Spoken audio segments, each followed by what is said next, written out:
What's up, good people? Mark Holmes here, and as always, I want to thank you all for watching, commenting, subscribing, and being part of the Jobu Sports Report. Without you guys, as well as you ladies, you know that this literally does not work. Excuse me, I may be a little bit dusty, and I may have a little bit of pain on my hands because I've actually been out working on some wood. In fact, I'm working on something that I will be giving to Dak Prescott come this Saturday. We're doing a wood plaque because I actually work with wood for anybody who wants to know, or anybody out there that accuses me of working and just looking like he's just covered with dust and stuff. It's called working and busting your ass.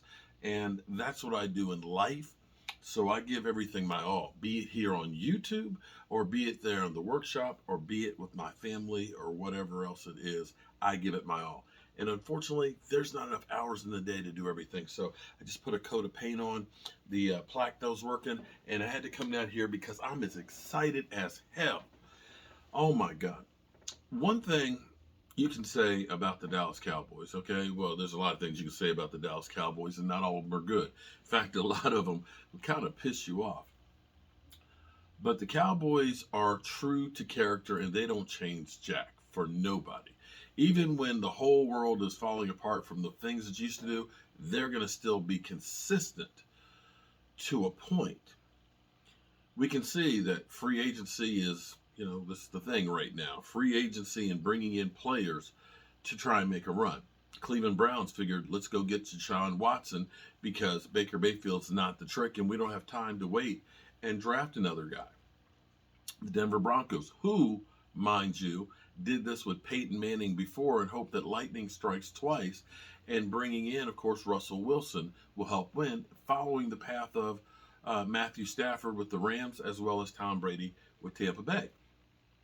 Interestingly enough, the Cowboys, on the other hand, they believe that that's not the way you win championships. The way you win championships is solely through homegrown talent. Guys you find up on the cheap, on the rebound, with a torn ACL or a ruptured Achilles tendon, or in the draft.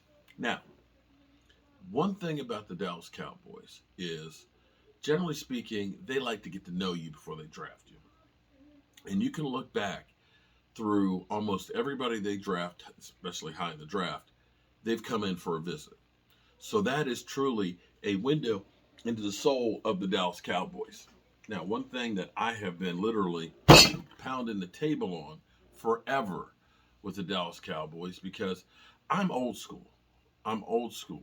I believe you win football through the lines. If your offensive line can't keep your quarterback upright and open up holes for your running game, chances are you're not going to win that much. And on the flip side, if your defense can't stop the run, especially come playoff time, you're not going to go very far in football. And you can go back to the great teams of the Dallas Cowboys, and you think about some of the great linemen that we have, guys like Russell Maryland, Leon Led, and of course like Randy White.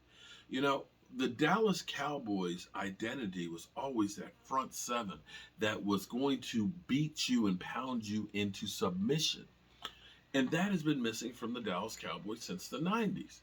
And I've wanted players like Calais Campbell, guys that are big, that are physical, that want to be able to get in there and mix it up. But the Cowboys have not been a team that has kind of cared about that. More times than not, they get guys that are a little bit on the lightweight side, guys that are a tweener. I mean, they would always say things like Tyrone Crawford. We love him because he does the dirty work. He can play defensive end and he can play tackle. Well, here's the thing. You can be a jack of all trades, but you're not really a master of any. You can do that job okay. But sometimes, if you need a plumber, you call a plumber, not a handyman. Not a handyman. Handyman don't know all the tricks. He don't. But a plumber, he knows all of it. This is what he does. He's not out there framing up windows and things like that. He deals with pipes and shit going downhill. And when shit is not going downhill, you want a plumber, not a handyman. So the Cowboys, notable visits. I am ecstatic because, again, last year was the first time we actually took a one technique guy in the draft. A true one technique guy. Quentin Bohannon, 6th round. I believe he's going to be okay. He's got a lot to learn. He's very, very raw, and I'm sure his eyes were like a deer caught in the headlights, wide open. And he'll be a good player rotationally if he learns to stay low, low, low, low, low. But I'm happy to see on the list because this is a major change for the Dallas Cowboys. The Dallas Cowboys wouldn't think twice in the past about an interior defensive lineman bringing him in for a visit that is a guy that you would look at as a first or second rounder. They don't do that. But lo and behold,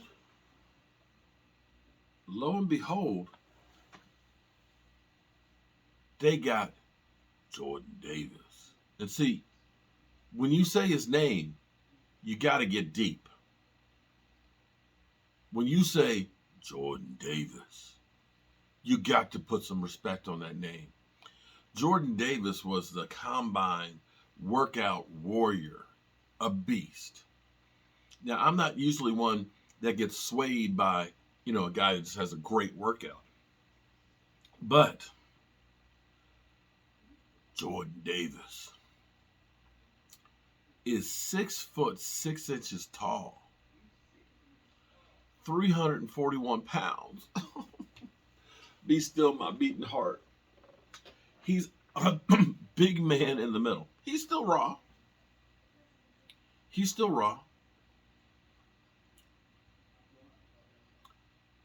But dude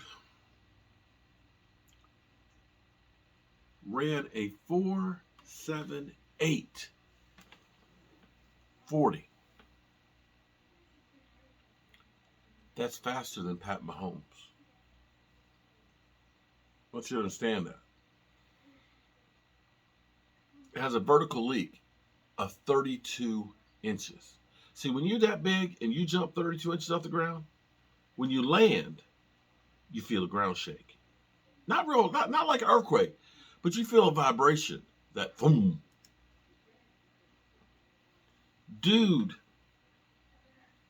broad jump, 123 inches.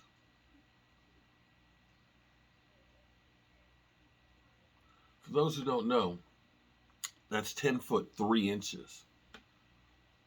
That is a freak of nature to be 6'6", 340 pounds and running a 4.78 40. If the Cowboys, I tell you what, if the Cowboys were able to get Jourdan Davis on this defense, I could be happy. I could say, you know what? I forgive you on Bobby Wagner. I forgive you on Von Miller. I'm okay that you brought Van Der Esch back because now you got a space eater in there. Now, I don't know that he'll make it to 24. I don't. But just the fact that the Dallas Cowboys are actually taking a look at him, they're actually kicking the tires. Right there, that's a major step forward. That's not something that they normally do with your 30 visits that you'd say, well, we're not going to draft that kind of guy, so why would we bring him in? Why would we bring him in to kick the tires on it? Those spaces are available. So that says if the guy's there, maybe, just maybe they try and get him. Other notables, and this is where you can see where the Cowboys are, and this is not really a big secret. We all talked about this. With losing Amari Cooper, with losing Cedric Wilson, and knowing now, which I've been saying for a while, Amari Cooper probably is not going to be ready to start the season. And now we're hearing, well, 2-3 games, Okay. To me, if Stephen Jones is saying 2 or 3 games, say the middle of the season. How about that? How about we just plan on the middle of the season? If he gets back before the middle of the season, then hey, that's gravy. But if you plan for the worst, then you're okay because you bake that into the equation. So they're going to bring in Drake London, wide receiver from USC, Treylon Burks, wide receiver, Arkansas, Chris Olave, wide receiver, Ohio State, Devin Lloyd, linebacker from Utah. Jourdan Davis from Georgia, defensive tackle. Charles Cross from Mississippi State, offensive tackle. Berman Raymond, offense tackle, CMU. Kenyon Green, offensive guard, Texas A&M. And Zion Johnson, offensive guard, BC. So you can basically say the Cowboys definitely are looking at wide receiver, offensive lineman, mixing in a linebacker and a defensive tackle in there. So that's where we basically are. But if the Cowboys, oh my God, I literally am blown away just that they're actually bringing him in to kick the tires on it. That is not a Dallas Cowboy thing. They don't believe in defensive tackle. They just don't. I don't know why they don't, because they've had great ones. A Warren Sapp, a Namakin Sue, and Aaron Donald make all the difference in the world on defenses. The Cowboys, meh, who cares? I'm going to say something that I'm sure many of you have heard a million times before. But here's the thing. You can go out and get a great corner. But here's the reality about getting a great corner if the rest of the defense is bad. That great corner is not going to make run stopping better. It's not going to help the linebackers any, right? Because the quarterback can just go to the other side. You can get a great linebacker. That helps. But if you don't have the people in front of him that keep him clean, you can negate his skill. But mind you, your biggest bang for the buck on defense is that line. Trust me. If you get a dominant guy in the middle, you know what he does? One, his job is to eat up space and stop the run, which means it's holding up the guards from blocking the linebackers. If he does his job, the linebackers are unmolested. They're looking. They're the guys that are there to get the glory and the tackles. Their job is easy because they're not having to shed a guard. If that guy can take on the double team and hold the ground, that means you now have an advantage because he's got two people. That leaves somebody without somebody else they have to deal with. Boom. 3, if he can handle the middle and drop the anchor on the double team, it makes it harder for the running back to run in the hole because there is no hole. You just got to pile up. 4, if that guy can hold the middle or push the pocket, the quarterback can't step up to get past the wash when the offensive tackles are trying to push the defensive ends past the quarterback. Quarterback, if there's nobody in the middle, he's going to step up and make their job easier. If you get the push, quarterbacks, especially guys like Tom Brady, do not like people in their face. They worry about their knees. They can't step up. And if he's a big guy that's 6'6", 340 pounds, it's like an eclipse. Now I've got to throw around him, over him, or past him. And I don't have an unmolested view of the field. And I can't take off up the middle.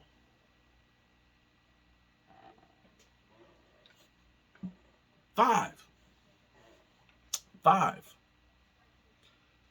With him collapsing the pocket, the quarterback has less time, which means the cornerbacks aren't having to hold up a wide receiver 5, 6, 7 seconds, like we've seen Aaron Rodgers have against us in the playoffs.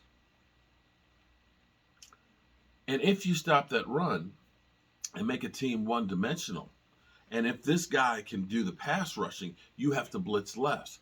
That gives you better numbers to go against the receivers. And see, in my mind, that's why I've always said, go for the defensive line. Oh, and one more thing, too. When it comes to the draft, You know, quarterbacks are a premium. Even as bad as this draft is, probably one or two quarterbacks will be taken before we pick. Edge rushers, always gone, gone. The dominant edge rushers will be picked. 2, 3 of those probably before we go. A couple of wide receivers, a couple of cornerbacks will go. And, of course, offensive tackles. 2, 3, maybe 4 of those will go. But guys that don't go early on in the draft, typically, interior defensive linemen, safeties, and interior offensive linemen. So instead of, if you were trying to get a quarterback at 24, you're looking at probably the third or the fourth prospect in most years at 24. You're probably looking about the third or fourth best edge rusher. You're probably looking about the third or fourth edge rusher or offensive tackles. But when you start getting into interior defensive linemen, you're usually looking at probably the first or the second best one there at 24. If you're looking at offensive guards, you're probably looking at the best offensive guard. Centers, definitely the best centers. So it behooves you to maybe look and say, I can get the best prospect at X position because it's not a position that people usually draft for early. So where would you be better off? With the best interior defensive lineman or the fourth best offensive tackle? Think about it. All right. It's a pipe dream the Cowboys could get Jourdan Davis. But I'm going to dream. All right, good people. I'm going to check you out later. I'm going to go, since I'm always so dirty, because I look like I've done 10 hours of work in sawdust, because probably I did do 10 hours of work in some sawdust. I'm going to go take me a shower. I'm going to relax the rest of the evening. Hope you have a good one. Peace.